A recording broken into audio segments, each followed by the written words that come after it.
Amados irmãos, vamos abrir nossas Bíblias no Salmo 120.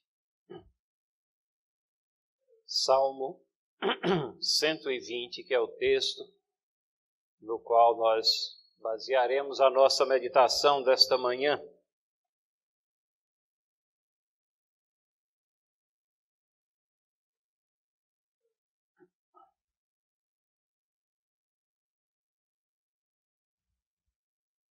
Salmo 120, façamos a leitura conjunta deste salmo. Leiamos. Na minha angústia, clamo ao Senhor, e Ele me ouve. Senhor, livra-me dos lábios mentirosos, da língua enganadora. Que te será dado, ou que te será acrescentado, ó língua enganadora? Setas agudas do valente e brasas vivas de zimbro. Ai de mim, que peregrino em Meseque e habito nas tendas de Quedar.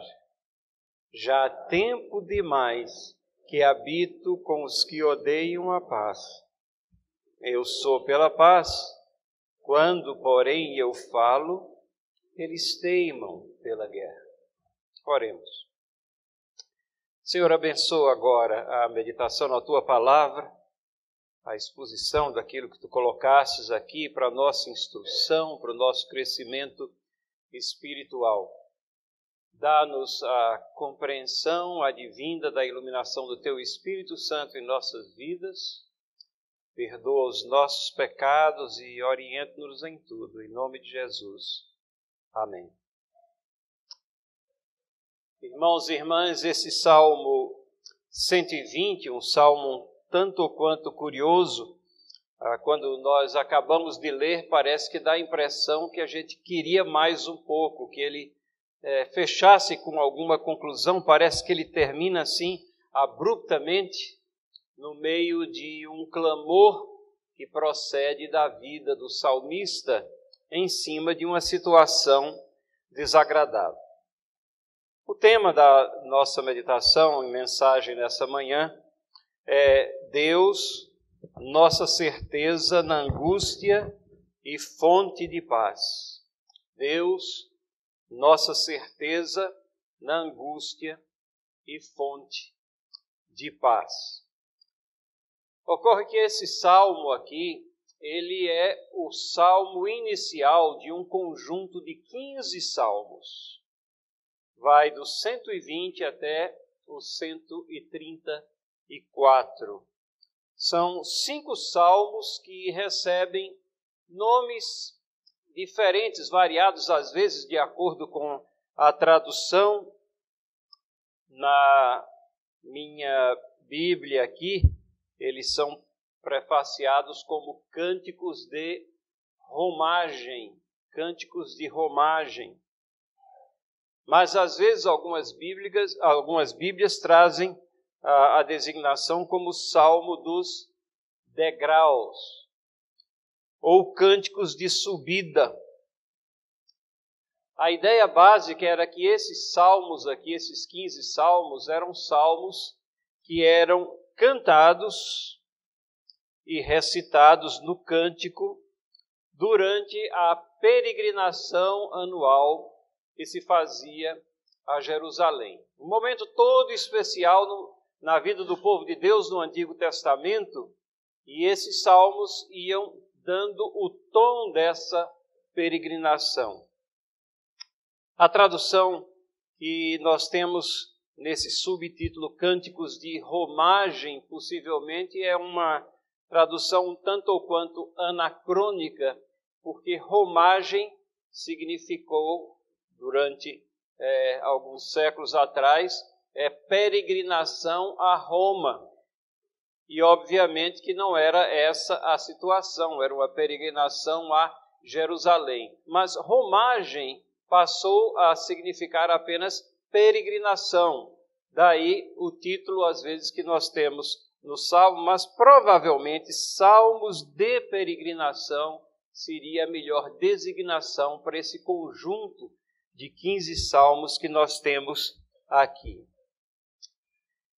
E é interessante notar que esse primeiro salmo aqui, desse cântico de peregrinação, na medida que o povo de Deus está ali, nós podemos imaginar tribo após tribo e famílias todas indo até Jerusalém, todos eles entoando. E esse primeiro aqui é um olhar introspectivo às dificuldades presentes. O salmista aqui olha para dentro de si e para o contexto no qual ele vive. E ele constata que ele está vivendo uma situação de conflito, de incerteza, de angústia. E ele anseia por paz. E ele sabe que Deus é a fonte de paz e que Deus é a sua paz e a nossa paz.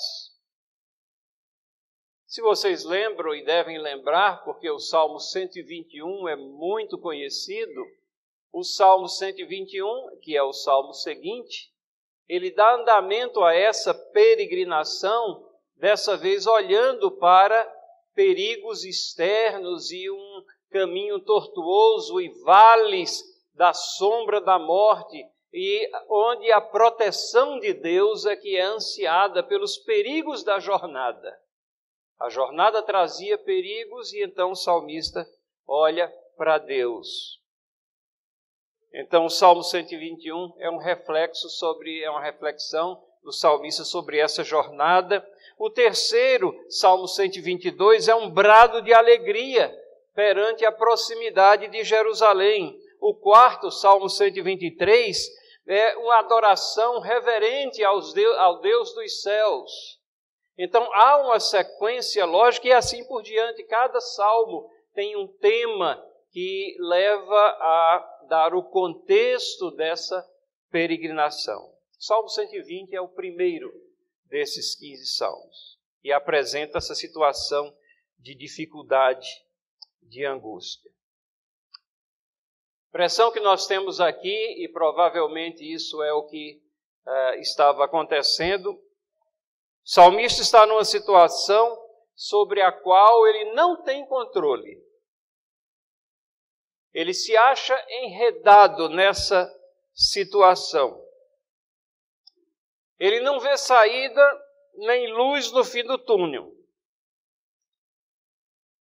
Agora, por outro lado, a gente pode aprender também que não há nada nesse salmo que transmita a noção, que é uma noção muito corrente, muito atual, muito presente no meio evangélico, de que a vida com Deus, a vida do povo de Deus, a vida cristã, é uma vida simples, livre de problemas.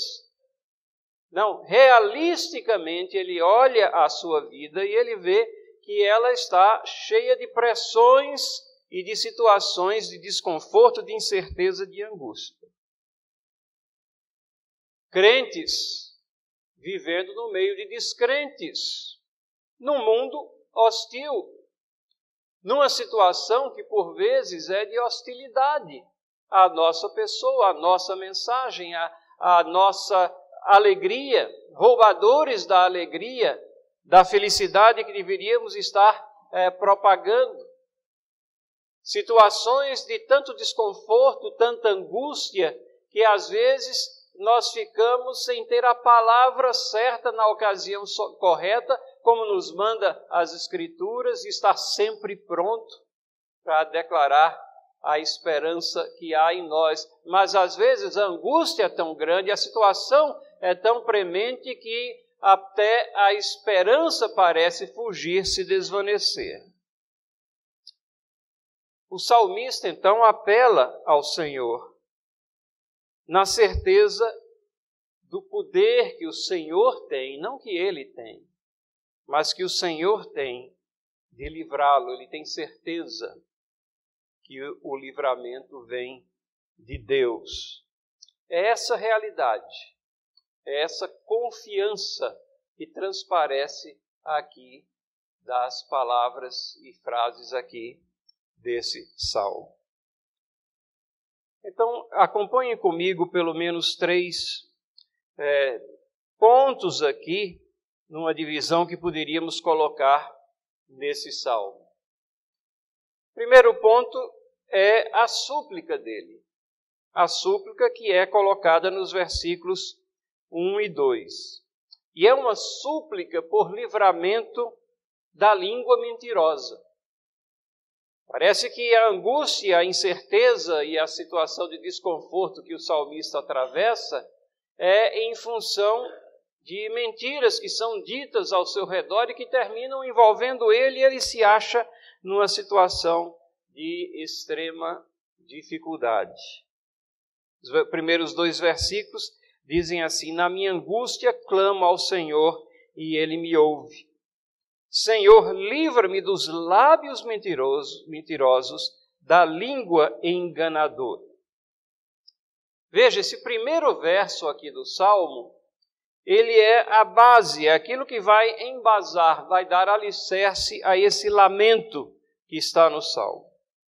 Mas vejam também que não há revolta, não há nenhum traço de revolta, há realismo.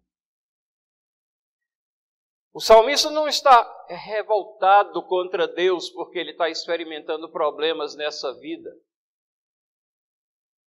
Numa determinada ocasião, eu tive um encontro com um irmão que havia caído em pecado, e conversando com ele, e ele era uma pessoa que estava envolvida com o trabalho cristão, e era aquilo que era a vida dele, tudo girava em torno disso, mas depois do seu pecado, as coisas desmoronaram ao seu redor em todos os sentidos.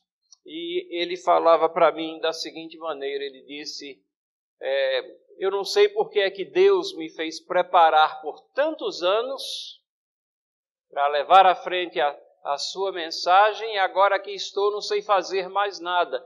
Vejam, ele colocava em Deus a culpa dos problemas que ele havia trazido sobre si mesmo. Mas não é essa a situação que nós encontramos aqui no Salmo. Temos a base do lamento. Na minha angústia, clamo ao Senhor. Ele tem angústia e aí ele clama, mas ele não tem contestação, não tem blasfêmia. Pelo contrário, ele expressa confiança e ele expressa certeza, porque logo no primeiro verso ele diz assim: na minha angústia clamo ao Senhor e Ele me ouve. Já tivemos oportunidade também aqui de falar sobre o nosso primeiro missionário presbiteriano que trouxe o presbiterianismo ao Brasil, a mensagem de Deus, e através da denominação presbiteriana, e falamos como ele chegou aqui sem conhecer nada, sem conhecer a língua, angustiado, e começou a pregar em inglês a tripulação de navios que aportavam aqui, navios de tripulação de fala inglesa, mas aos poucos ele foi começando a pregar em português e a vida dele ia muito bem. No meio do seu ministério aqui ele foi, casou e estava no ápice da felicidade, quando a esposa dele morre de parto. A criancinha nasce, mas a esposa vem a falecer 9 dias depois que ela nasceu. E nós sabemos muito sobre a vida dele porque temos o diário dele. E nesse diário ele expressa perplexidade. Ele expressa, às vezes, incompreensão. Ele expressa o sentimento de que não sabe porque Deus trouxe essa situação para que fosse vivida por ele. Mas em nenhum momento ele tem palavras de revolta contra Deus. Em nenhum momento ele está colocando a culpa em Deus. Em nenhum momento ele perde a confiança em Deus. Pelo contrário, nas suas incertezas, na sua angústia, ele se vira para Deus. E a confiança dele é em Deus. E ele olha para a ressurreição, e ele olha para o momento em que será reunido com a sua esposa, e ele olha para isso com esperança e sabe que Deus tem uma peregrinação dura aqui nessa terra. mas a confiança em Deus permanece inabalada. Segundo verso aqui aponta a causa da angústia. Se a base do clamor é angústia, no segundo verso, nós temos a causa principal da angústia. Senhor, livra-me dos lábios mentirosos, da língua enganadora. Língua enganadora. Provavelmente o salmista estava sendo alvo de calúnia, de mentiras. Talvez ele tivesse numa situação, como muitos de nós aqui podemos nos achar, num emprego, numa situação de escola, de vizinhança, o que for, onde o linguajar, ele ofende, ele é totalmente diferente daquele que nós gostaríamos de ouvir. Pode ser que às vezes são palavras proferidas por pessoas que estão ao nosso lado, do nosso convívio, que constantemente só reclamam, só distorcem, só atacam, só brigam. Qualquer que seja o caso aqui, o salmista classifica a situação que ele atravessa como proveniente dos lábios, da fala, da palavra. Lábios mentirosos, língua enganadora, e isso leva ele a clamar a Deus. Então nós temos aqui, nesses primeiros 2 versos, uma súplica por livramento da língua mentirosa. Na sequência, nos versos 3 e 4, nós temos um clamor por julgamento dos caluniadores. O salmista clama ao Senhor e o salmista diz que Deus ouve a ele logo no início. E aqui ele transforma esse clamor numa petição por julgamento daqueles que estão procedendo mal, que estão caminhando em caminhos que desagradam a Deus, que ferem a santidade de Deus e que ferem também o povo de Deus, que ferem os servos de Deus.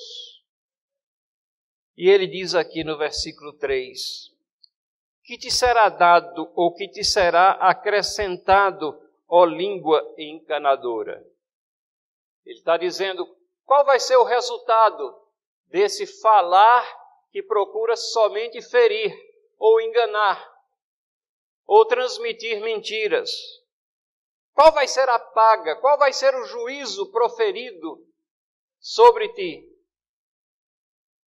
E no versículo 4 ele complementa, setas agudas do valente e brasas vivas de zimbro. E ele evoca aqui uma situação de batalha. E as batalhas naquela época, elas eram muitas vezes travadas com arco e flecha. E para que os instrumentos fossem letais, muitas vezes eram flechas cuja ponta estava em brasa. E essa palavra aqui, zimbro, ela tem a identificação, com toda a probabilidade, de uma madeira dura, daquela que fica ardendo por um longo tempo, que sustenta a brasa durante todo o trajeto, todo o percurso até atingir o seu alvo. O salmista agora está falando, ele começou falando a Deus, mas agora ele está falando como se falasse aos que caluniam, aos que atacam, aos que proferem maldições, os que planejam e executam o mal. E o salmista está registrando um aviso, é um aviso solene daquilo que espera aqueles que trilham os caminhos da injustiça, da impiedade. Deus é Deus de justiça. Deus não tem por inocente o culpado. Os juízos de Deus penetram como flechas agudas, e não são flechas comuns, mas com pontas inflamadas que queimam persistentemente. Zimbro, madeira dura, cuja brasa permanecia queimando por horas. Mas o ponto principal aqui é que o salmista confia no julgamento de Deus. Não é ele que iria sair retesando o arco, colocando as flechas e atirando essas flechas incendiárias ou em brasa na direção daqueles que estavam enganando, caluniando, mentindo ao seu redor, causando angústia, causando tribulações em sua vida. Mas ele profere essas palavras aqui de aviso,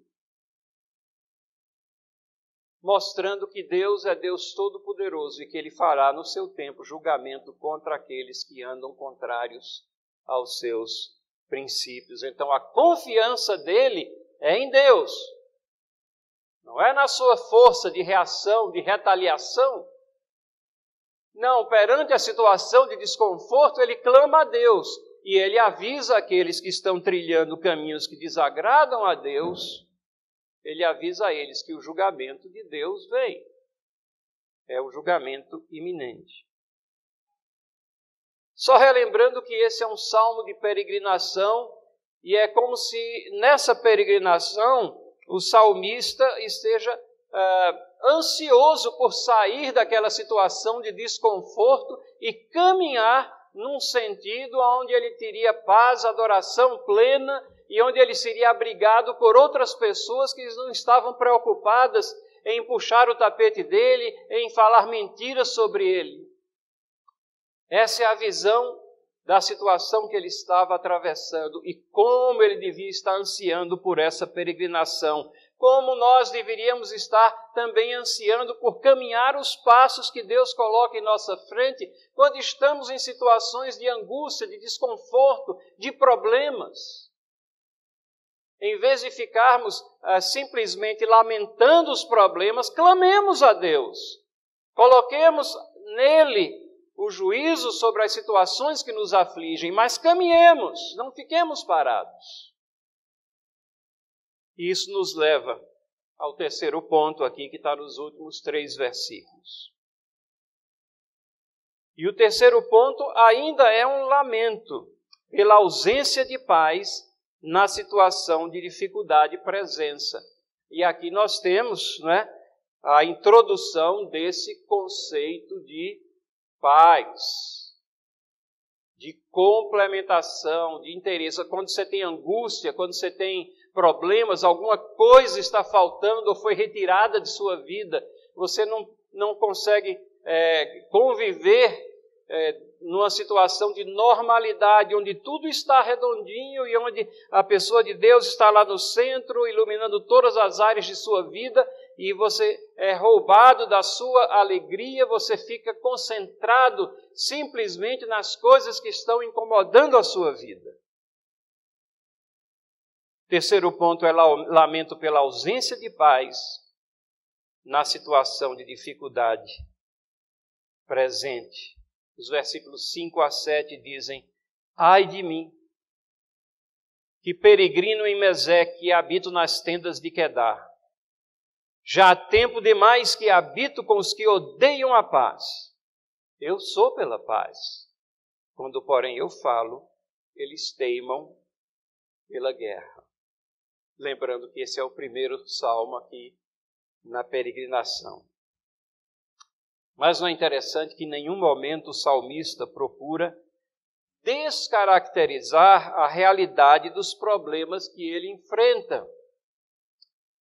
Já tive também uma conversa uma vez com uma pessoa que seguia uma religião oriental, daquelas que dizem, não, é tudo no seu pensamento, então se você pensar de forma diferente, as coisas vão mudar. Não, a Bíblia é muito realista, ela sabe que existem pessoas más nesse mundo, ela sabe que existe calúnia, ela sabe que existe engano, existe pecado, existem problemas, barreiras que você vai ter que transpor, fossos que você vai ter que pular por cima deles. O salmista, em momento nenhum, procura descaracterizar a realidade dos problemas que ele enfrenta. Mas ele também não está se colocando como vítima. Não está se colocando como vítima da situação. A situação não é agradável, obviamente.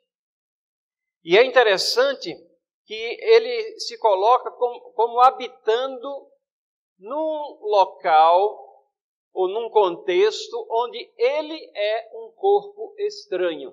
Você já teve essa sensação como crente? De que você é uma espécie de corpo estranho no contexto onde você está? Pois bem, é isso que ele está colocando. Os locais que ele descreve aqui, que podem parecer até estranhos para nós, né?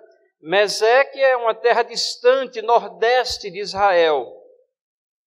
Quedar, uma terra próxima, vizinhos ali do sul.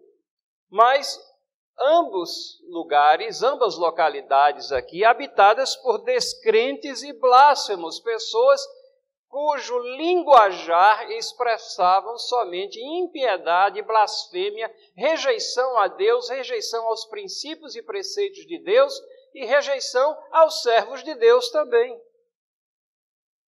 A ideia, meus irmãos e irmãs, é que a maldade está perto ou longe. Nós somos peregrinos nesse mundo, vamos nos conscientizar disso. E a peregrinação é prolongada. O salmista está cansado. Ele diz, já há tempo demais, faz muito tempo. Faz muito tempo que estou atravessando essa situação. Ele reafirma e não cessa o seu testemunho. Ele diz, eu sou pela paz. Mas ele registra também que aquelas pessoas não estão dando ouvidos a ele. Teimam, diz ele. Eles teimam pela guerra. Ou seja, eles estão totalmente fechados às admoestações. Eles não querem ouvir o caminho da paz. Eles não têm sensibilidade para ver que estão desagradando ao Deus soberano do universo. Então, irmãos e irmãs, já caminhando para uma conclusão de nossa meditação, não podemos nos esquecer, quando a gente lê esse salmo, que é o primeiro de uma série, e segundo, que logo no início o salmista expressou a sua confiança em Deus. Ele me ouve. Certeza absoluta. A palavra de Deus está cheia de palavras que têm o propósito de que tenhamos essa convicção. Paulo chega a dizer que nós não sabemos nem como orar, mas o Espírito Santo, com gemidos inexprimíveis, ele intercede por nós. A palavra de Deus nos diz que nós temos um advogado perante o Pai, Jesus Cristo, levando a nossa causa. E se Jesus Cristo está na nossa causa, quem é que pode vencer a causa, senão nós, senão o povo de Deus? Ele me ouve. Tenhamos a certeza que o salmista teve. Deus nos ouve na nossa angústia, na situação em que nós nos encontramos. E sendo o primeiro de uma série de salmos, desses 15 salmos, vamos nos lembrar também que o salmista partiu para a ação. Ele inicia a jornada. Leiam o Salmo 121 e ali estão os perigos da jornada. A situação de angústia permanece de outra forma. Ali são os salteadores, talvez, as feras, um caminhar durante a noite, por vales sombrios. O Salmo 121 é chamado, às vezes, o Salmo do viajante, né? Mas o salmista partiu para a ação, ele foi caminhando. E ele constata, já há tempo demais que eu estou aqui no meio dessa situação, agora eu vou caminhar e a peregrinação vai em direção à cidade de Deus. O que é que nós vamos fazer então com as nossas dificuldades? Pode ser que a dificuldade que você esteja atravessando não tenha nada a ver com calúnias ou com língua mentirosa, ou com perseguição pessoal. Pode ser que você esteja vivendo uma situação onde nenhuma dessas desses problemas específicos tratados aqui no Salmo estejam lhe incomodando, lhe trazendo angústia. Mas nós temos tantos desafios nessa vida, enfrentamos tantos desafios nessa vida. Doença, desemprego, pressões financeiras, trabalho excessivo, discordâncias familiares. Todas essas situações de angústia, de desconforto, são situações que podem roubar a paz e que roubam a paz. O salmista anseia por paz. Ele diz, eu sou pela paz, mas eu habito entre os que odeiam a paz. O salmista anseia tão somente por isso, paz. E quando nós estamos sofrendo qualquer tipo de problema em nossas vidas, nós ansiamos por isso, por paz. E a grande pergunta é, quem é o príncipe da paz? Quem é o príncipe da paz? Quem é que ouve o salmista, se ele anseia por paz? Quem é que tem a regência de todas as coisas? Isaías, capítulo 9, versículo 6, nos diz, o governo está sobre seus ombros. Ou seja, a regência de todas as coisas está sobre os seus ombros. O seu nome será Maravilhoso Conselheiro, Deus Forte, Pai da Eternidade, Príncipe da Paz. Maravilhoso Conselheiro, onde vamos buscar conselho? Na palavra de Deus, nas palavras de Cristo.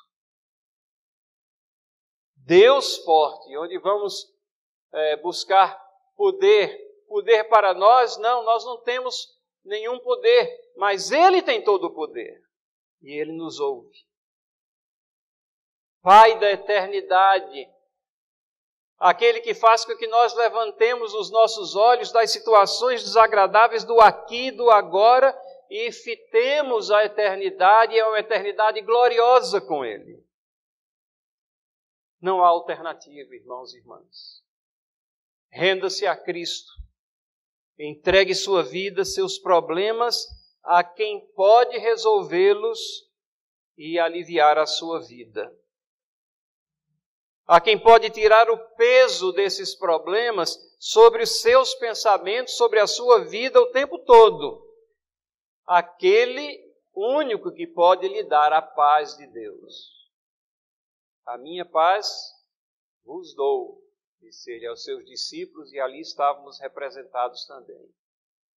Não vou-la dou como o mundo a dá. Não é uma paz enganosa, uma paz de fachada, mas é uma paz verdadeira.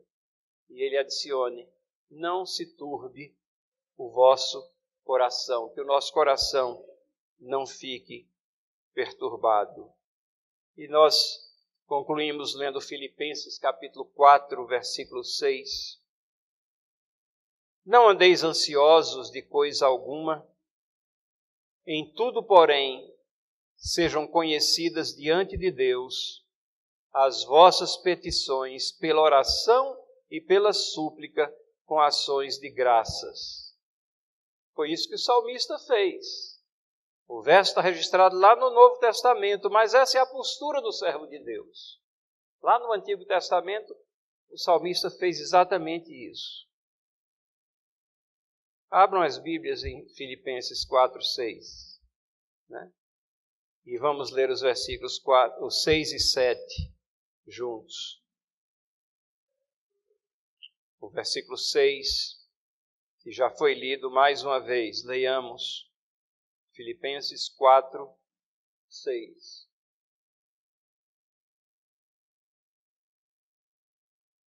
Leiamos, não andeis ansiosos de coisa alguma. Em tudo, porém, sejam conhecidas diante de Deus as vossas petições, pela oração e pela súplica com ações de graças. Notem, e a paz de Deus, que excede todo o entendimento, guardará o vosso coração e a vossa mente em Cristo Jesus. Vamos orar? Senhor, Tu conheces as nossas vidas, eu não sei que situações cada irmão e irmã, pessoa aqui presente possa estar atravessando, mas as tribulações dessa vida são muitas. Pode ser a língua enganosa, pode ser calúnia, pode ser situações de desconforto, pode ser uma enfermidade, Senhor. Uma situação de litígio, uma situação de convivência difícil, problemas que não são levados à Tua presença para que sejam resolvidos. Pode ser problemas na escola, no emprego, na vizinhança. Insegurança que temos numa cidade grande como a nossa. Problemas de violência. Senhor, tantas coisas podem perturbar o nosso coração.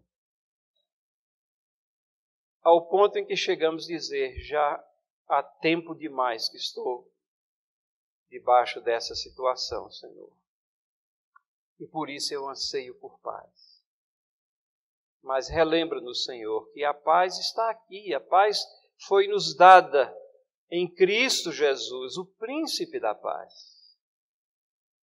E então, quando apropriadamente clamamos a Ti, com súplicas e com ações de graças, porque reconhecendo aquilo que Tu fazes por nós, que nós vamos também ver o vislumbre dessa paz.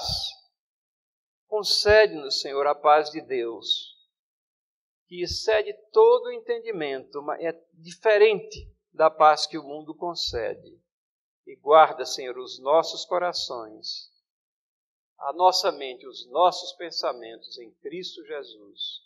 Em nome de quem nós oramos. Amém.